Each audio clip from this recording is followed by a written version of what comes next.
أهلا بكم أعزائي المشاهدين. خبرنا النهاردة عن نادي الجيل السعودي. نادي الجيل السعودي تأسس عام 1976 ميلاديا موافق 1396 هجريا، وهو أحد أندية مدينة الهفوف بالأحساء، وهو نادي رياضي سعودي محترف ومقره مدينة الأحساء. تأسس عام 1976. اللقب السماوي. الملعب ملعب الأمير عبد الله بن جلوي. الساعة 20,000 متفرج.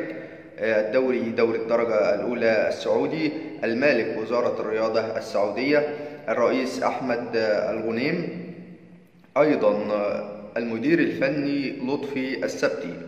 ويلعب النادي مبارياته على أرضه على ملعب الأمير عبد الله بن جلوي في الأحساء، وتقاسم الملعب مع 3 أندية أخرى مقرها الأحساء، وهي نادي الفتح وأيضا نادي هجر ونادي العدالة الرياضي.